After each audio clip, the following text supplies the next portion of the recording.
You're listening to Ecto Portal, a journey into the unknown with Anthony Anderson and Verna Wilson. I hope that you are seated comfortably, with the light turned down and the curtains drawn.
To a journey into the unexplored, the unexplained, the unknown, Ecto Portal. I'm Anthony Anderson, your host, and I'm here with my co-host, Verna Wilson. And today we're actually going to bring you another interesting haunted house story. It actually happened in Pittsburgh, Pennsylvania. It's about the legend of the haunted house on Ridge Avenue. Has quite a history, a little bit bloody, a little bit grisly. But we'll get into that. First of all, what did you do this week, Verna? Anything interesting? Well, a couple of weeks ago was Easter. That's great. No. Yeah. Easter. What did you do for Easter? Did you go Easter egg hunting? No, I did that a couple years ago, and I haven't done that in ages. So a couple years ago was ages? I haven't Easter hunted in ages. Did you lose your bunny costume? Did you collect the eggs with the kids, or did you Go on. I'm letting you go on. I have so many questions. Go ahead. What did you do lately, Verna? Well, for Easter, I went with my boyfriend to visit his family, and we had dinner. All right. Mm-hmm. That sounds very traditional. It was nice. That's nice. Yeah. Yeah. It was lovely. Great. Yeah. And I was attempting to write an Easter poem when I was at his family's house. I managed one verse, and then I just socialized the rest of the time and ate. Well, that's very good of you. It was lovely. And what about you? Lovely. We went and saw Renfield recently. Oh, yeah. I was with you. Cage, the vampire. I was with us. you. I was with you. Why did I forget about Renfield? Yes. It was pretty grisly comedy. Apparently it bombed now. It opened this last week. It did? It bombed? Really? It absolutely bombed. You know, I wasn't crazy about it. Well, I enjoy parts of it, but it wasn't... I don't understand why it had to be so grisly, bloody. I mean, really bloody. Yeah, why? I don't know what audience they were aiming for. It wasn't the Dracula horror crowd, so they must have been aiming towards, I don't know, splatter movies. I don't know. There was so much blood everywhere, so much smashing all heads, these guns, limbs and being ripped off, and everything. Yeah, it's like, but there was Renfield. The story of Renfield, the character himself, was interesting. Yeah, the rest of it, Nicolas Cage didn't seem like he totally believed he was Dracula to me. Yeah, you know I didn't think so either. He didn't seem to buy it himself. I like Nicolas Cage is acting normally, but if he can't buy that he's Dracula, how are we supposed to? Right. And then the rest of the movie was just crazy, bloody, and it was kind of three different kinds of movies mashed together, and maybe that was the problem, was trying to be three different movies. The actor who played Renfield was actually a pretty good actor. He did a good job. Yeah, because he's going to be in the new Nosferatu remake coming up. Oh, that's great. Same guy that made The Witch, The Lighthouse, and The Northman is remaking Nosferatu. So that'll be good. It was a lot of fun. Saw friends there. It was, that was a lot of fun. It was fun. Yeah. It was fun. Mm-hmm. All right, so how about we get to paranormal news? Sure. Let's do it. Let's do it.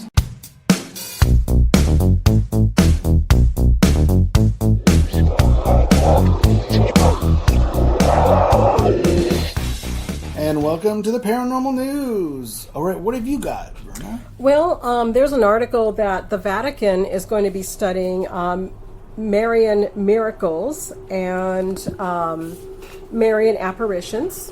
And there's an article by Tim Binnall where he's talking about that a group of experts that have been enlisted by a Vatican academy to scientifically examine cases of suspected Marian miracles and other mystical phenomena. Mm-hmm. And the panel was put together by Father Stefano Sechin. Excuse me if I'm not saying the name correctly. He serves as president of the Pontifical International Marian Academy. And the events that will be studied by the group are instances of Marian apparitions, cases of weeping statues, and the experts will investigate individuals who claim to have been personally visited by the Virgin Mary, as well as suspected stigmata events and similar mystical phenomena which can't be explained. So the goal of the group is to provide concrete study support to the study, authentication, right, and correct disclosure of such events. And he went on to argue that it's imperative that the veracity of such cases be determined because they're often presumed messages, they generate confusion, they spread anxiety, and of course there's the apocalyptic scenarios and accusations against the Pope and the Church. And sounds like the Vatican Religious X-Files. Something like that, yeah. And he wondered why the Virgin Mary would sow fear and conflict or undermine the Church when she's supposed to be the Mother of Mercy and the Queen of Peace. But I've heard that actually, from what I've heard about when Mary comes to people and she talks about world events, she comes as a warning, so that there's not war and chaos. You always see stories about that happening in Mexico where they take it as a sign. Other places in the world where people have reported that Mary came to them, she came to them to warn them mostly, but to me, that is mercy and peace I think to we warn actually them. talked about some of this. Remember we did our episode Jesus on I do Toast? remember that. That how Jesus and Mary would show up in the oddest of places. Right. And listen to that old episode, folks. It's pretty good. It's pretty good. And there was another episode that we did about saints and mystics, where they talk about. Yep. I think some of them talk about Mary. Lourdes. We talked a lot about stuff. Yeah, a lot of that. So anyway, he said that the Church is following closely, and that there's similar cases of Marian miracles have been reported around the world, and that's why they plan to have a national and international committee to look at those incidents. They want to make sure that people aren't just reporting, what they think they see, that there's actual scientific evidence to go with this. I don't know. If the Church is spearheading it, if you really want to be skeptic scientists for the ride, they can't be chosen by the Church. Because then you're just appointing people connected that you choose to back up your religious theories. You think they should choose outside scientists outside the Church? I think so too. Group. I agree with you. There should be faith represented, and there should be science represented in the same group together. I agree. And then go back and forth. Like, this can be explained this way. Well, maybe it's this. I can't explain that. Maybe it's this. But if everybody's appointed by the Church, it's a little sketch to me. Yeah, I think so too. If you really want to know the answers, is what I'm saying. Yeah, I agree. Outside scientists, outside of the Church, should be appointed. And I've had some actual personal experience with Marian apparitions. My mother experienced one with her church, and she went on TV talking about it once. Told me about that. Yeah. So, and I actually had a dream when I was sick about Mary once. Which was something very personal for me, but that's just me. But anyway, I hope they find something, and I hope they find some concrete evidence for it. I'll just be curious if it's all religious through a religious and faith filter. Right. I agree. A scientific side to this would be good too. Exactly. Yeah. Mm-hmm. So my article, since you're talking about Mary and Jesus and all whatever, that stuff, yeah. I'm gonna talk about the opposite. Okay. So, a Russian ski resort, a giant, enormous crater opened up that they're calling the Gates to Hell. This happened midway through December of 2022. Skiers and snowboarders were traveling to the mountains of Shekaresh ski resort in Siberia, Russia.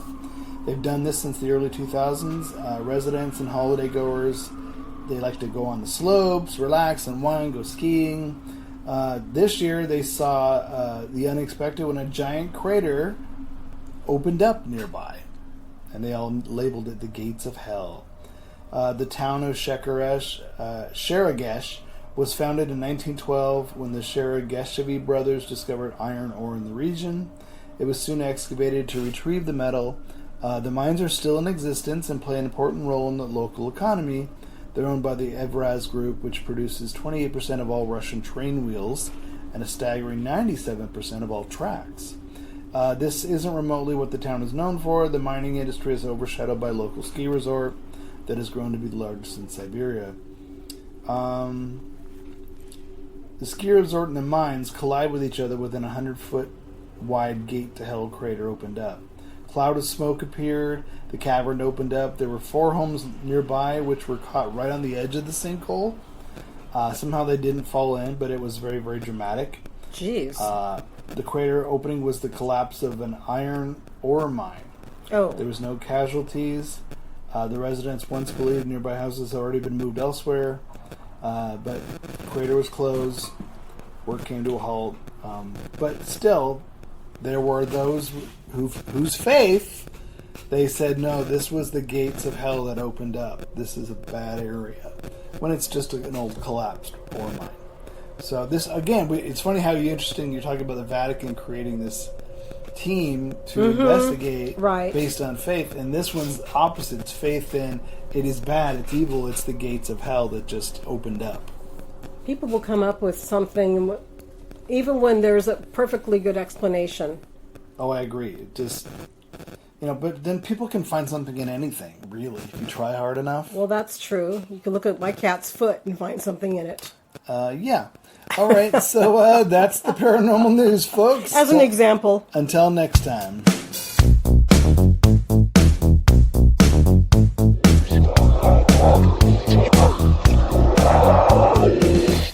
All right. This week's story is called The Legend of the Haunted House on Ridge Avenue in Pittsburgh, Pennsylvania. So first I'm going to tell you the legend of this particular house and the stories behind it. Okay. This is what people in the community of Pittsburgh, Pennsylvania have said about the house and what its history is. So the house is located in 1229 Ridge Avenue, which is in the Manchester neighborhood in the north edge of Pittsburgh. It was built in the 1860s by Charles Wright Congolier, who made his money by scooping up the economy of broken businesses during the former Confederacy. So he made his money off other people's failed businesses and misfortunes. He'd scoop them up, buy them, and then probably sell them off or strip them, and then make profit off that. So he left Texas with his Mexican wife Lydia and their servant girl named Essie. They arrived off the boat. Charles purchased a plot of land in Pennsylvania and began to build his house. It was made of brick and mortar and was complete in just a few months. Where did they stay before they built the house? Probably local town. Okay. I'm assuming. And one of the finest houses in the area. It was big enough. Had great views, lots of room. They held lavish parties for the community. So it was he was obviously well off. Parties, all that stuff, yeah. In 1875, something horrible happened that would forever mark the house. One morning, Lydia called out for Essie, the servant girl, and she received no reply. She called out again, didn't hear her. Lydia went upstairs, and she heard commotion coming from Essie's room, moaning or whatever. And so she thought, "Oh my God, I'm home alone. If someone's attacking her, I need something to protect myself." So Lydia ran downstairs in the kitchen, grabbed a meat cleaver. She went up to the girl's room, and then she heard the girl moaning, and she heard her husband's voice moaning from the same room. And she thought, "Oh, this is what's going on." So rather than barge in on their little liaison, she decided, "I'm going to wait outside the door with this meat cleaver." and the first person who opens this door, I'm going to whack him with the meat cleaver. Uh-oh. So the moaning stopped, the groaning, the pleasure palace is over, they're putting their clothes on. The door opens, she raises the meat cleaver and brings it down. That's a bitter woman. Charles fell to the floor in bloodied pain from the wound on his head. Essie recoiled back in fear into the room, just shocked and horrified. And Lydia stabbed her husband 30 times right in front of her. She was pissed at him. Well, you're doing my husband. Apparently she's... Well, yeah, I understand, but Yeah. woo. So days passed by. Uh-huh. No one's heard from the family. A friend of the family said, well, I'm going to go check on him. So they called out, they knocked on the door, opened the door, it was unlocked, entered the house, said, hey, is anybody home? Charles, Liddy, Essie? They stopped when they heard creaking of a rocking chair going back and forth in a room close by. And they peered around the corner, and there's Liddy sitting in the rocking chair, rocking back and forth, humming a children's lullaby, and she's clutching a bundle of a blanket in her arms. Now, This is getting ugly.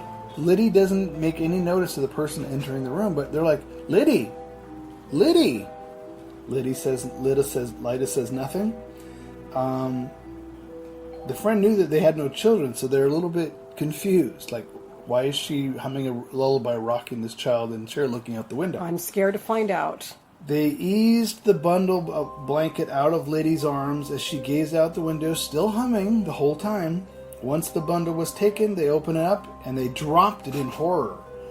Essie's bloodied head rolled across the floor, stopping a few feet away. I was wondering how she got away. So the servant girl's head stopped a few feet away.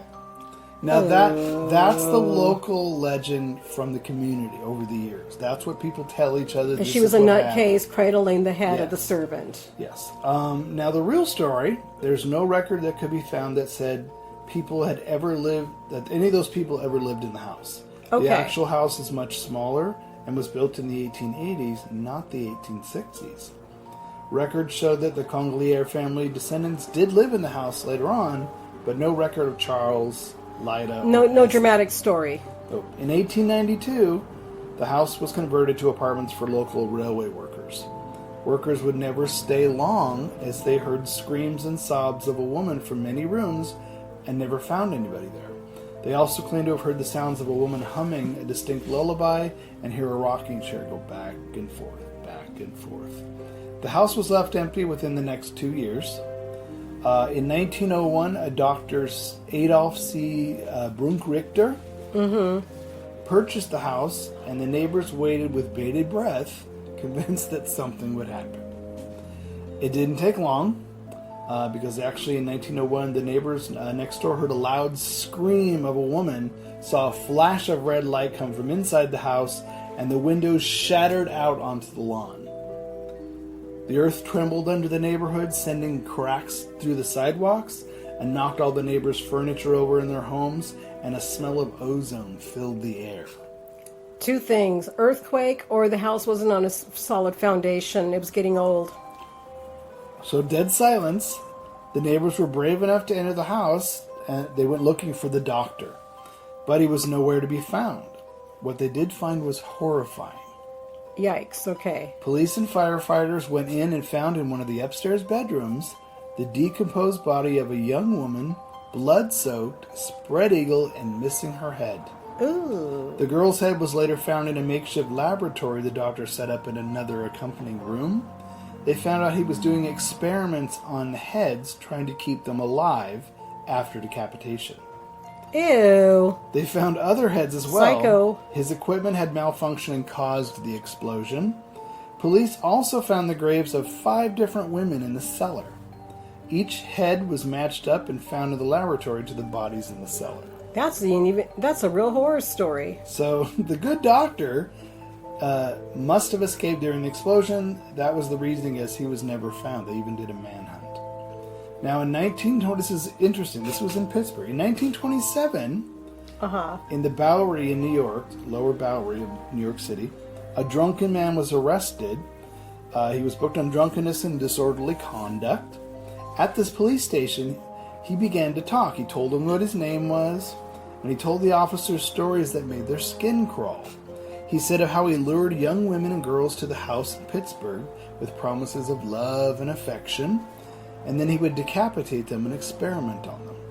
He also told of stories of orgies, etc. with the women.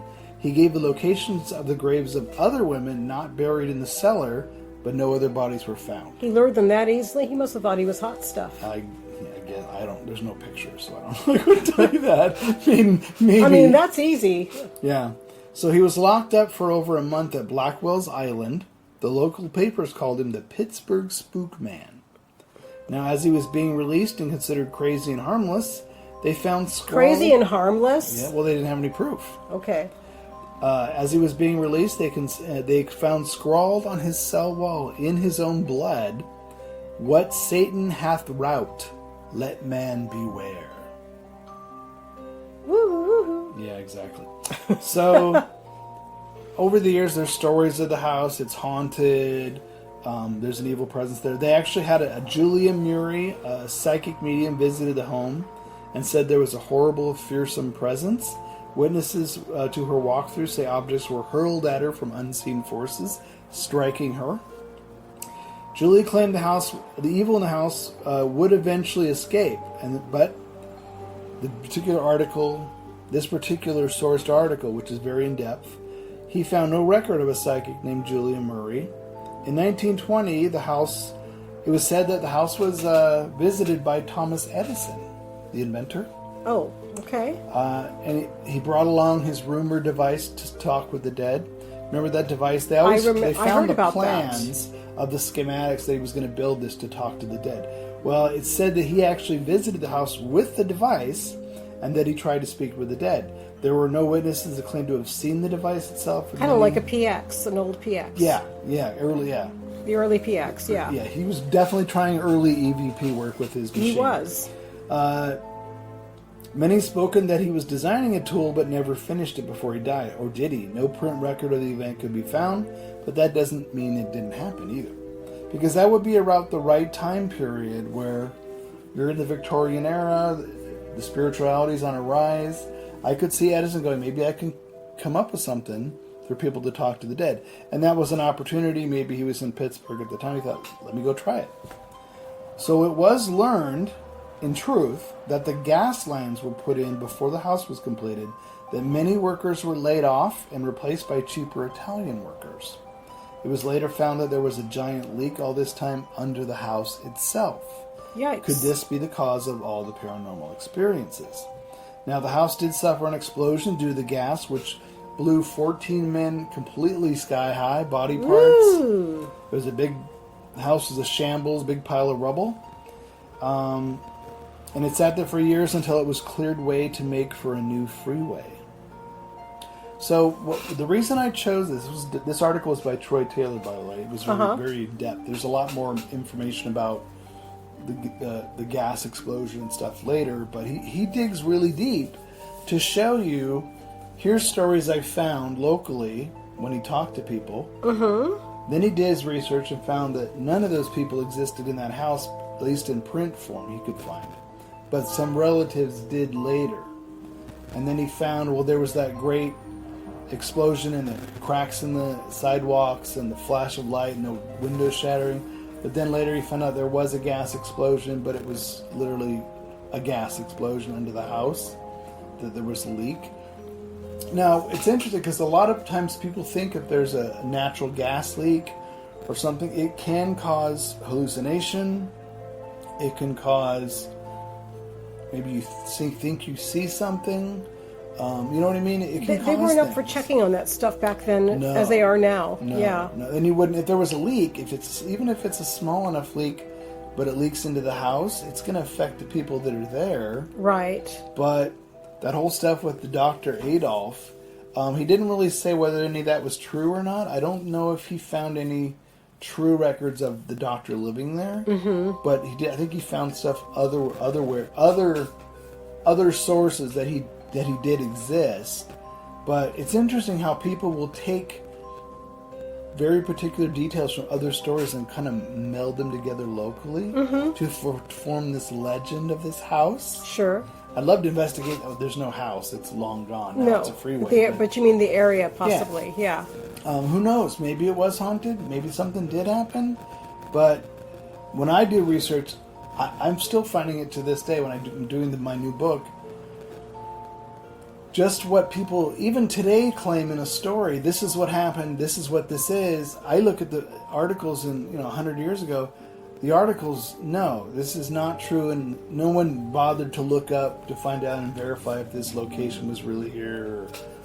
So it's interesting how when people tell a ghost story or a legend, they'll retell it in their own way, and they don't go as far as the source. Yeah. So it's always important to do the research on whatever you're investigating. Absolutely. Or whatever. So I just thought this was a very interesting article. I've never seen one written where it's taking the stories and then it's investigating them, and taking the stories, then he investigates it further and to see if any of it was true or not. So some of it's true, but not in the way the legends say. So I thought that was an interesting way to do that. Yeah, sure. Not going as far as the original source. I don't know why people don't go that far enough. They should. Well, it's there. They just have to take the time to do it. They have to take the time to do it rather than just one story passed on to another. It is exhausting because sometimes you have to think of different ways to look up the material and different words of description, names. Go to your library, look at the archives, You can go online and you can go to the library anymore. Right, online library, yeah. All right, folks, that's another episode of Ecto Portal, and until next week, we'll say goodbye. See you next time. Bye.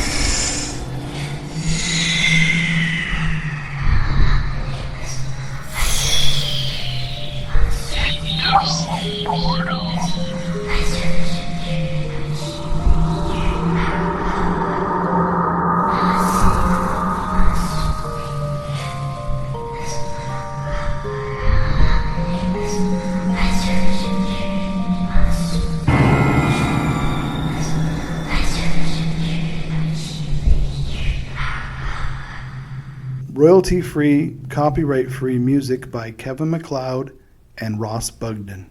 Be sure to visit us at www.ectoportal.com. Check out our archives on YouTube and head on over for new episodes to ectoportal.podbean.com.